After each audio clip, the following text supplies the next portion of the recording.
tem um livro, que é o nosso livro que a gente ama de paixão, que é um livro de engajamento que fala dos 12 elementos essenciais da gestão. E, se eu não me engano, da gestão de excelência. É um livro raro, se você for procurar. As pessoas sempre perguntam, qual é o nome do livro?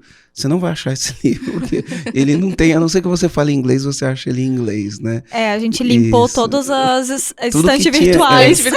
Tudo que tinha no sebo a gente comprou. Né? Mas a gente já fez vários podcasts falando sobre ele, e ele fala o seguinte, se um funcionário pede aumento, é falha de gestão. Então, isso é uma das coisas que eu queria ver, que eu queria trazer aqui e perguntar para você.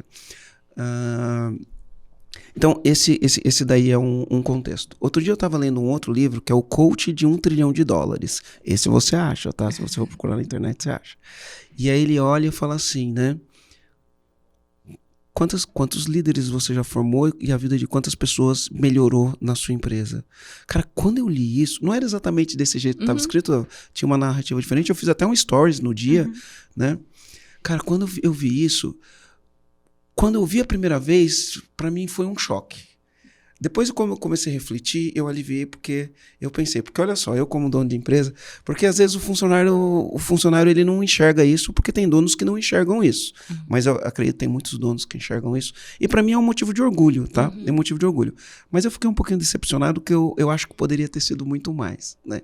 Então, quando eu comecei a pensar nisso, eu comecei a pensar das pessoas que começaram a trabalhar comigo, meninos ou meninas, não no sentido, né? Mas porque é muito jovem, eu tenho gente que está comigo, começou com 17 anos e, enfim, tá comigo até hoje, né?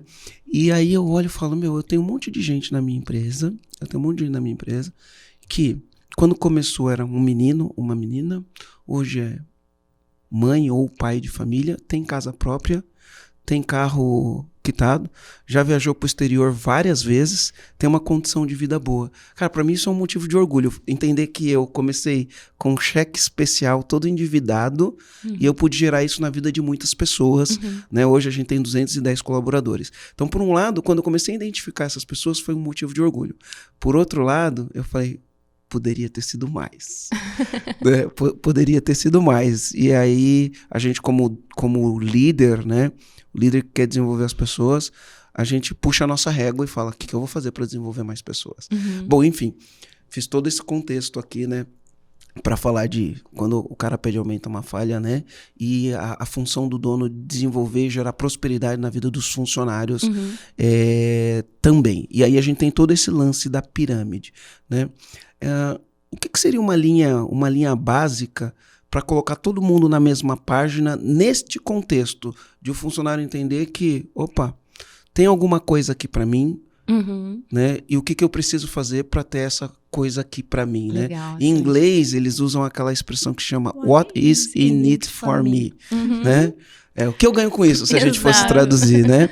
Então, como que a empresa fala assim pro cara, olha o seguinte, ó, esse é o nosso sonho, isso que a gente vai colocar, isso que a gente vai fazer, esses são os resultados que a gente precisa atingir. Tudo isso é lindo, né? Mas, tá, legal, bacana, né? E o que eu ganho com isso, né? Como que a gente faz isso, Mari? Conta legal. Pra gente. Bacana. Aí tem, o que você comentou é sobre essa responsabilidade, desenvolvimento, puxa, as pessoas, né, tô promovendo pouco, enfim, não né, consigo perceber qual que é a relação ali entre pessoas que eu estou desenvolvendo anualmente. E aí você comentou antes sobre os indicadores, né? Enfim, uma forma de mensurar se a gente deveria olhar para essa relação, né? Quantas pessoas eu estou desenvolvendo, promovendo por ano. Sim, a gente precisa olhar para fazer a reflexão a respeito dessa métrica, mas também de outras, né?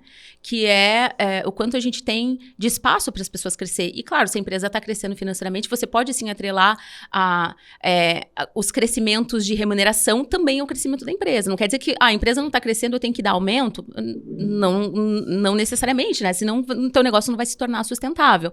Mas você precisa olhar com carinho todos os números que estão relacionados sim a essa questão de remuneração.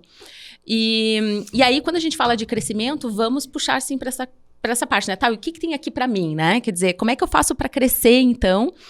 E aí, é por isso que cargos e salários não é um processo isolado dentro da empresa. Porque a gente faz sentido se de repente a gente precisa amarrar quais são os racionais por trás desse crescimento. Então, existem várias possibilidades. Tempo de empresa não é meu favorito, né? Não é meu... É o mais fácil, porque tempo de empresa a gente conta fácil, mas não é o meu favorito. E acho que para as pessoas também, se eu me colocar no lugar de pessoa colaboradora, Poxa, eu tô aqui, desempenho um monte, porque eu venho com uma bagagem muito bacana, eu sou curiosa, eu quero crescer, agregar, e eu agrego no dia a dia, e tem uma pessoa que talvez não faça, né, não veja o crescimento dessa mesma maneira que eu. E aí, a gente vai, pelo mesmo tempo de casa, receber, né, essa mesma progressão? Então, não sei se... Depende, né? Tudo depende do contexto.